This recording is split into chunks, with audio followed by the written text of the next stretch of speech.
So kahapon nga itong Germany ang naging champion po sa FIBA World Cup, no? At honestly speaking, um, yesterday, marami kong kakilala, pinanood pa nila yung USA versus Canada. Pero yung mga tunay na basketball fans, I think you would appreciate what Germany has done. And sa totoo lang guys, tayo dito sa Pilipinas, reklamo tayo ng reklamo regarding our Gilas Pilipinas team not being the best and kumbaga not that prepared. Pero may natutunan ako sa Germany and i-share ko lang po sa inyo. And one thing, no, ang Pilipinas ay maikukonsidera po na basketball nation. And that's the truth, no? Dito sa Pilipinas, kahit hindi po tayo magaling sa basketball, real talk yan, ito pa rin ang numero unong sport ng Pilipinas. Pero sa Germany, alam nyo ba na hindi naman yan yung kanilang biggest sport? In fact, may nakausap tayong taga-Germany. Hindi niya nga alam kung anong klaseng celebrations daw ang mangyayari sa Germany dito, no? Which para sa ating mga Pilipino, kinukonsidera natin FIBA World Cup isa sa pinakamalaki, if not pinakamalaking basketball tournament sa buong mundo. Pero Germany, bakit naman hindi? Ito po yung masasabi ko lang. Powcast Sports. If you're new here, don't forget to subscribe and hit the notification bell.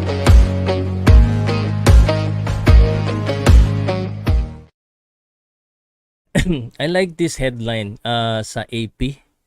Nakasulat dito Germany pulled off the biggest upset its basketball exists and hardly anyone seemed notice. Parang dito sa atin, manalo, matalo, you're gonna be noticed. So, I will show you the headlines po regarding the Germany na 2023 FIBA World Cup roster. Germany men's national Ito na.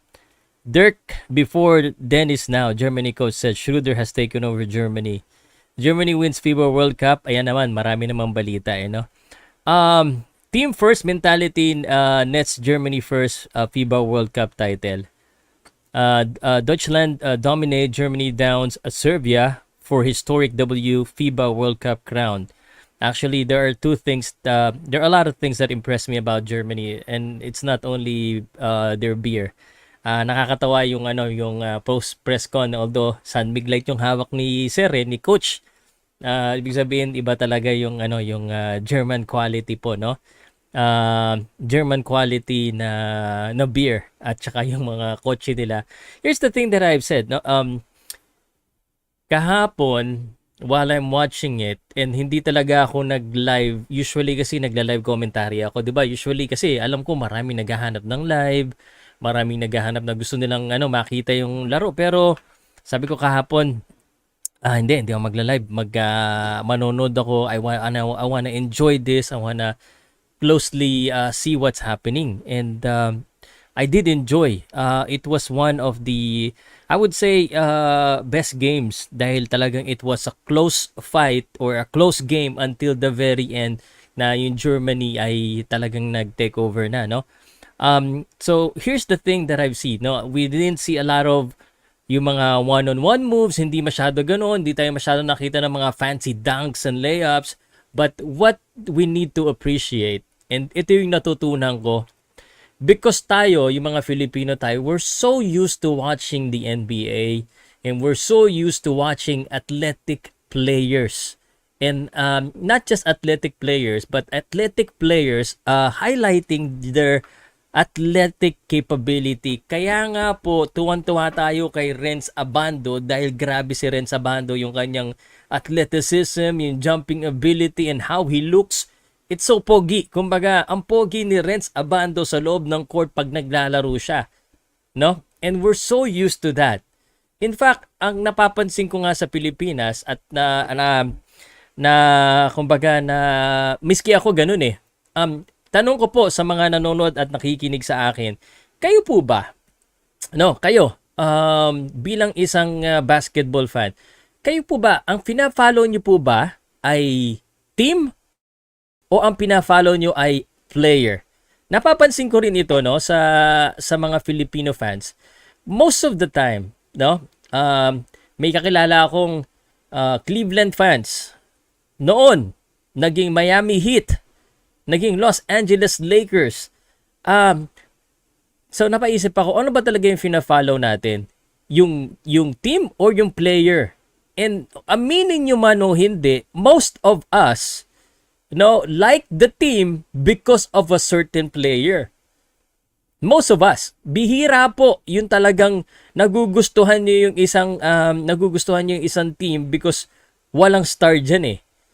So this is the funny thing about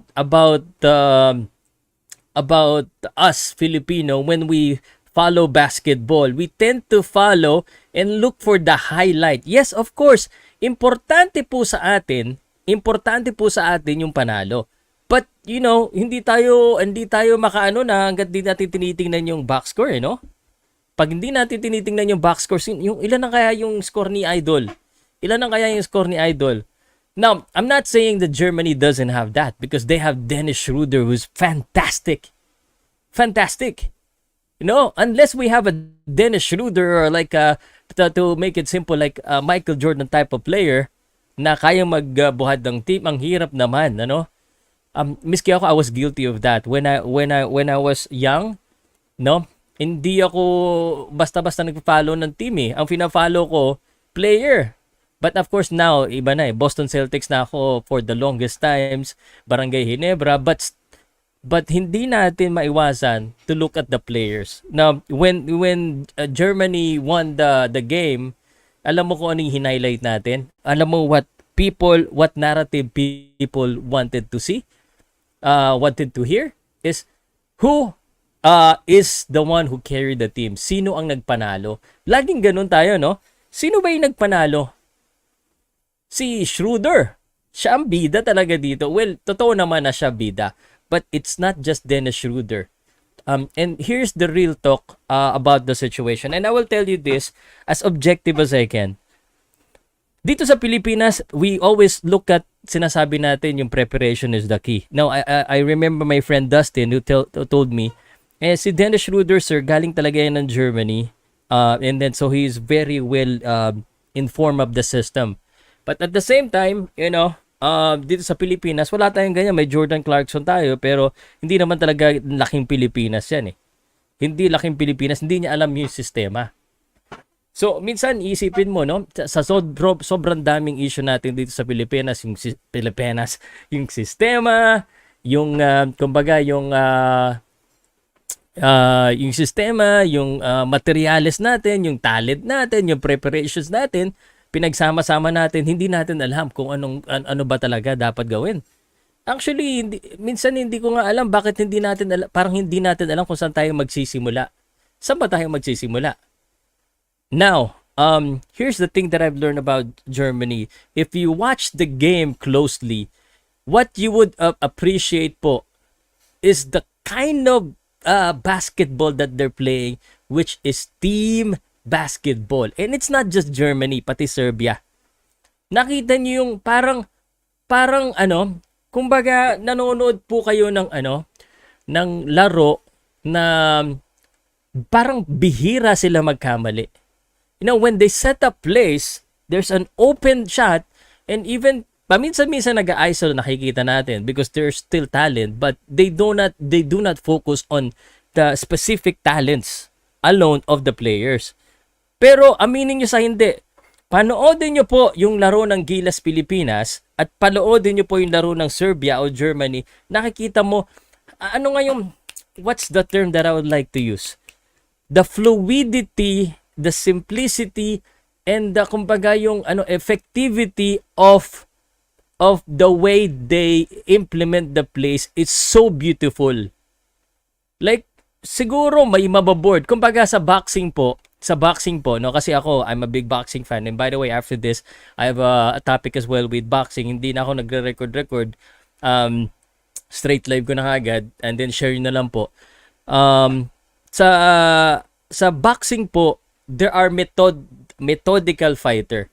Not a lot of fans wanted to see that. Yung parang jab straight and then labas. It's kind of boring. Some of you guys may see it boring pag nakikita nyo pasahan ng pasahan, wala man lang masyadong crossover, walang behind the back pass. But if you look closely, you would really appreciate how the game was played yesterday at the Molovacia Arena between Germany and Serbia. It was just that yung first 2-3 rounds at 3 quarters, alam mo talagang ano sila yung maganda yung pasahan, maganda. And then sa fourth quarter, yun na yung may halong, yung crunch time na may halong kaba na, doon na lang talaga kung sino yung bumigay, yun talaga. Kaya ako, ang natutunan ko talaga is that we need talent. And they have talent. And I think we do have local talents. But what we need to do as a fan of basketball, I played basketball when I was elementary, high school, college, hanggang intrams lang ako. Sa boxing, hanggang training lang ako. But I've spoken to different basketball players, coaches, and ang isa sa bagay na talagang maybe as a fan, no, I'm talking to you as a fan kasi nandito po ako to share my passion and entertain you guys in reference to becoming kumbaga a more passionate fan, a supportive fan, no? I'm not saying na huwag kayo mag-criticize. It's okay to criticize objectively, no? Pero tayo kasi hindi tayo basher. Of course, minsan may mga konting bashers na nakakapasok because that's part of it. Kailangan talaga strong ang puso. Pero ang nalaman ko talaga, the Philippines cannot be focused on individual talent. Cannot be focused on individual talent because it's not an individual kind of game. It's a team game. Kaya nga basketball team Meron na bang one-on-one basketball? You think? Pag may one-on-one basketball, talo rin tayo pagdating sa Amerika. Ang lalaki nila, no? But here's the thing. And I hope speaking of Coach Tim Cone, I believe in Coach Tim Cone. I'm a Ginebra fan. I'm gonna be a little biased on that one. From the Alaska days, hopefully, I'm not gonna judge him right now. I'm gonna check what he does in that short period of time. If I see a glimmer of the same thing that he's doing with Ginebra, with the passing and with the team play, then that will be better. Kasi nakaka-frustrate lang last time is talagang puro broken play tayo It seems like basang-basa tayo, kumbaga.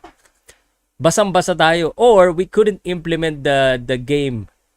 No, meron kasing naniniwala po ako na magaling si Coach Chot Reyes. However, hindi niya ma-implement siguro yung gusto niyang gawin or mali yung ini-implement niya. It's either or. Kasi who wouldn't want, I'm sure, ito yung isipin nyo yung mga fan na, I'm mga galit kay Coach Tim, no? I coached Chot. Hindi naman niya gusto ng broken play malamang, but he's trying to envision something. It's not just effective lang siguro.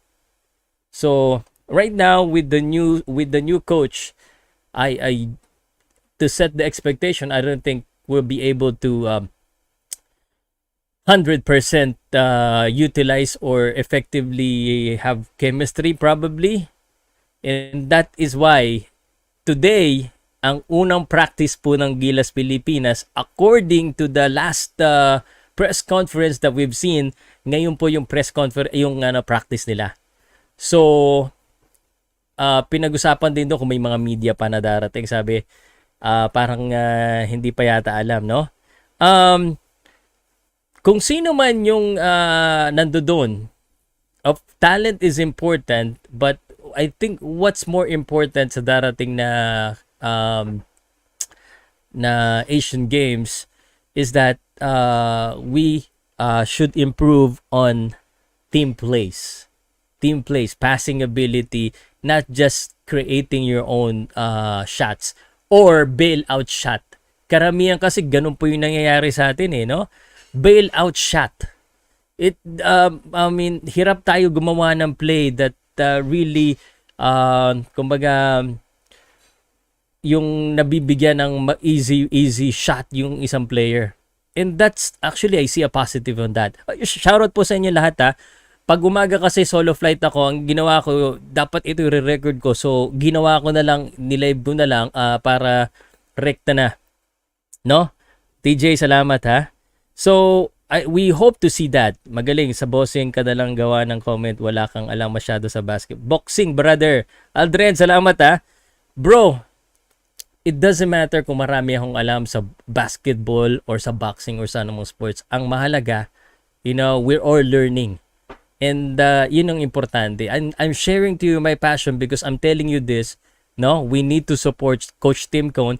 And what I've learned is we need to capitalize on team plays rather than, individual abilities of our players. Which we have. Ito yung positibo po dito ha. Sasabihin ko lang sa inyo ha. Ang positibo sa nakikita ko, dun sa last na pinakita natin, and I'm gonna credit Dusty for this. Sabi ni Dusty, bro, we were able to hang against Italy, Dominican Republic, and Angola. Kinaya natin eh. And imagine this, kinaya natin with improvisation, with kumbaga broken plays, and we were able to hang in there. We were able to hang in there.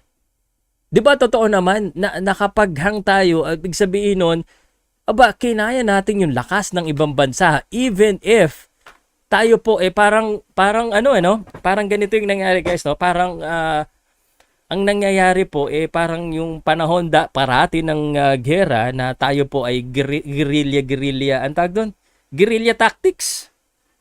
Parang ganun ang nangyayari. 'Di ba? Parang gumi-guerrilla tactics tayo at muntik-muntikan pa tayong mananalo. Pero syempre, hindi tayo nanalo eh. Natalo tayo eh. But that's the thing that I'm saying. Ibig sabihin, we do have the skills and the talents. And the proof of that is that ang mga Pilipino po, agree, sino po yung mga OFW na nakikinig sa akin ngayon? No? Ang mga Pilipino po, export quality. Ulitin ko po Sino dito yung may mga nanay, tatay, tiya, kapatid na nasa ibang bansa? Sino po dito, no?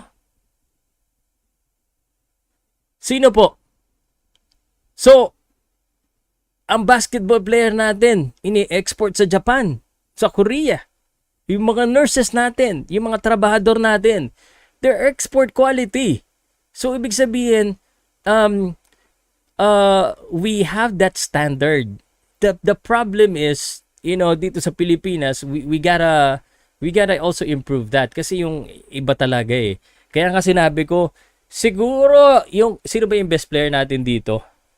Sino yung best player natin dito sa Pilipinas? Kung may isang Pilipino po, na may skills talaga, na nabigyan ng opportunity. Sinabi rin ito ni Billy, no?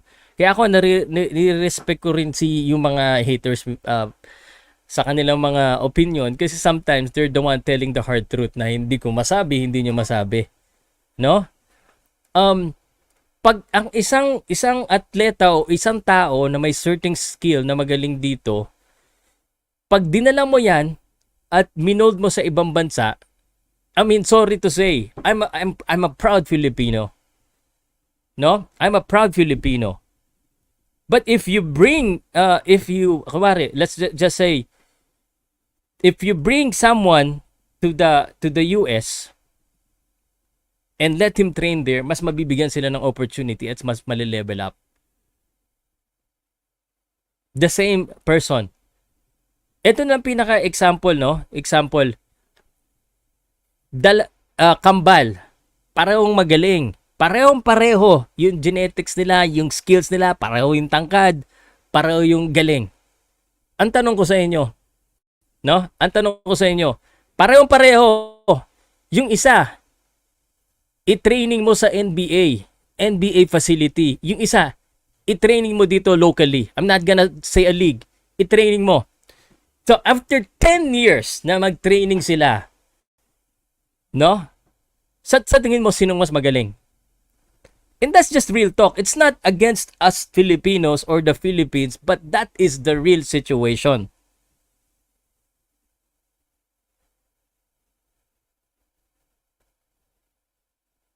Kasi importante rin po yung culture, yung environment, no?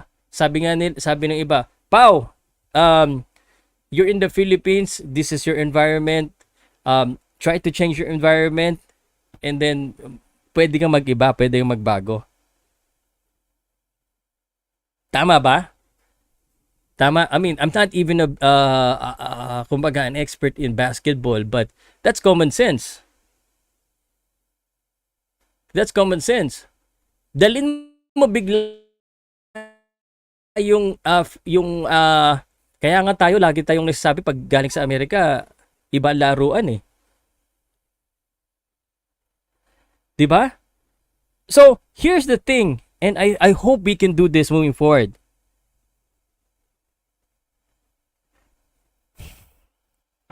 I hope we can capitalize on team play. We have the passion here. The fans has the passion. Dito sa channel ko, papansinin nyo guys, I don't really care kung maraming bashers, critics, because I cherish the opportunity to speak with everyone. Kahit may agree or disagree, because I think that's the only time as well na I can grow. Tama? Pare-pareho tayo eh. Nakikinig kayo sa akin. Kung ari ako, marami dito nakakakilala sa atin. Sir, sa boxing ka na lang. Nako, every time na nababasa ko yan, dali mo nagme-message ha.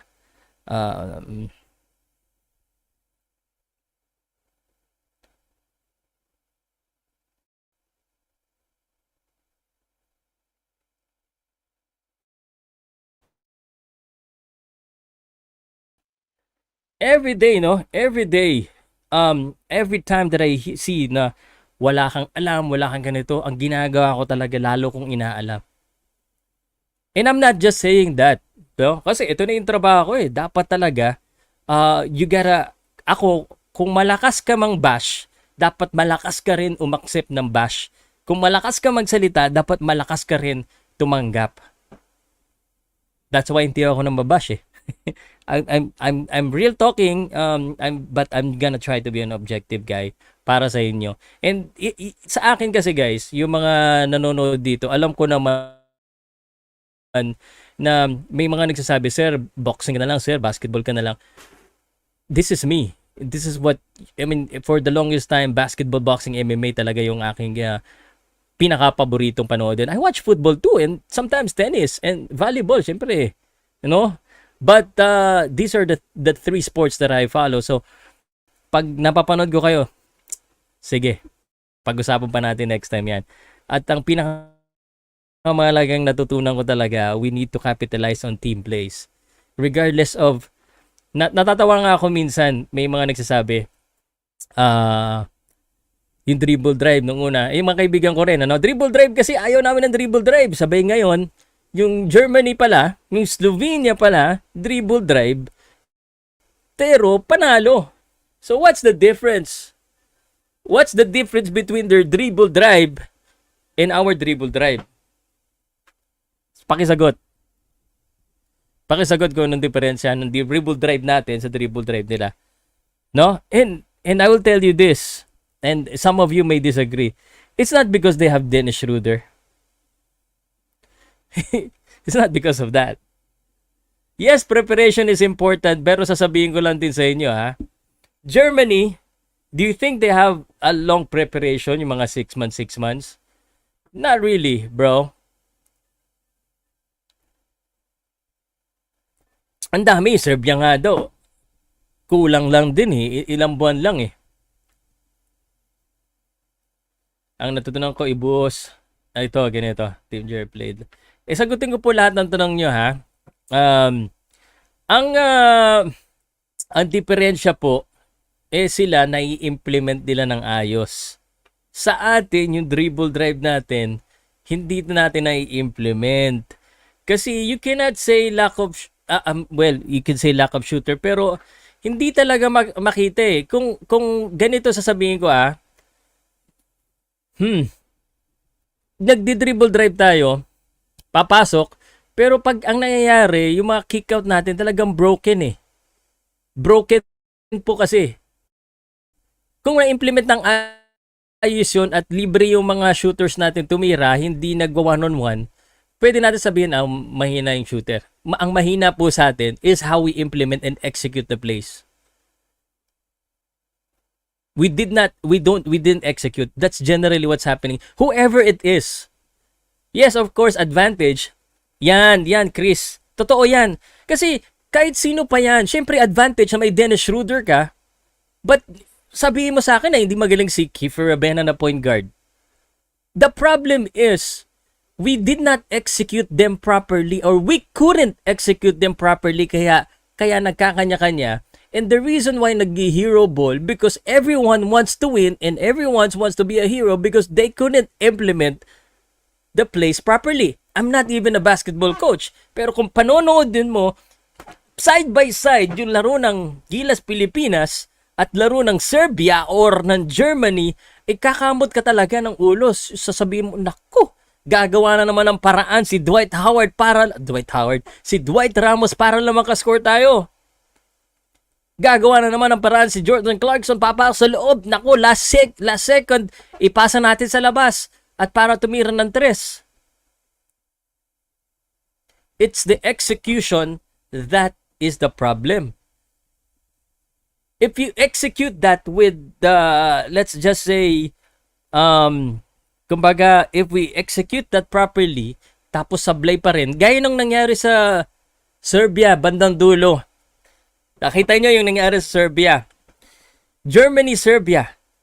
Very, very stable offense. Hanggang sa fourth quarter, lumabas. Libre-libre sa corner. Namimintes. Ayan. May kaba na. Pag ganun yung nakikita natin sa Philippines, mintes, shooter nga kulang dyan. Of course, yung sinasabi natin shooter, wala sino nga yun, yung sa Japan? Yung kulot, matanda na ako. Sino nga yun? Yung sinasabi nilang, aside from Lassiter, meron pang isa eh. Phoenix Fuel Masters. Tanda ko na. Memory gap. Sino nga yun? Sino yun, guys? Yung shooter na sinasabi nila ba't di rin kasama aside from Marshall Lassiter? Letter M din yata eh. Matthew Wright. Yun, Matthew Wright. Of course, ibig sabihin natin, sinasabi ng mga Pilipino na intindihan ko, sir, wala kasi tayong shooter. Wala tayong pure shooter. Yes, wala si Matthew Wright, wala si ganito. But if Matthew Wright is not given the opportunity at ganun din kahirap yung difficulty. Alam niyo, naglalaro kayo ng NBA Live. Subukan niyo si Stephen Curry shoot. Dali, makashoot, magaling. Pero subukan yung shoot siya ng may nakabantay sa kanya o kaya hurried shot. Nasablay din eh. So, more importantly, the very thing that I've learned with Germany is the precision and the execution. Yan ang natutunan ko po. No? Ang natutunan ko po yung precision and execution na ginawa po ng Germany, which is very, very good. Now, given the fact, no, they have Dennis Schroeder, Daniel Theisby, they have Obst, they have Frank Wagner, no, na mga galing na players. Aminin na po natin siguro, aminin nyo man o hindi, sinabi ko na to, no, Asians are not Europeans and Americans. They're physically bigger, more athletic. So, we cannot compete on that area. Kaya nga napapansin nyo yung ating mga players are half-breed. Half-breed. Kahapon na pag-usapan, Koreans, they're shooter. No?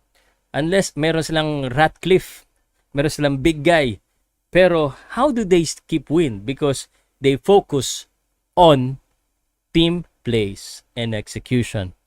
And hopefully, sa darating na Asian Games, what we've learned from Germany, we can actually execute. Because talagang mahihirapan tayo if we continue to do the same thing that we're doing. Yun na lang ang masasabi ko sa inyo, guys. So, Salamat sa mga nagko-comment. Um, there's just a lot of things that I'm gonna be trying to do this weekend. Marami tayong mga i-update. By the way, if you're interested to join the NBA Fantasy, please do join. Send me a message. I'm doing it right now after this. Actually, may boxing topic pa ako next eh. So, yun. So, salamat sa inyo, no? Let Team Cone cook. Si Schroeder ba MVP last? Yes po, si Schroeder. Schroeder. Team Germany played last night like a full orchestra, perfect harmony, but insane melody and reckless abandon. Yan. So, yun guys. I appreciate you all. I'm just experimenting for this week on my content. But sa mga nakikinig po sa akin, nanonood, this live video or this video talk is brought to you by Sports Plus PH po. So sa mga gusto pong mga interested po dyan, iyan lang po, iscan nyo lang po yung code na yan at pwede na kayong maglaro. Okay? Salamat po. After a few minutes, meron akong boxing topic. I'm gonna go head straight live din on that one. But my target release 30 minutes. Mamayang gabi, we'll see what we can do. Usually Monday kasi pahinga ko sa live sa gabi. But let's see, no, pag naglabas yung spin.ph ng kanilang lineup or yung makita natin. Anyway, pa-share naman po, pa-like, pa-comment, and I'll see you again on my next video. Thank you po. Salamat!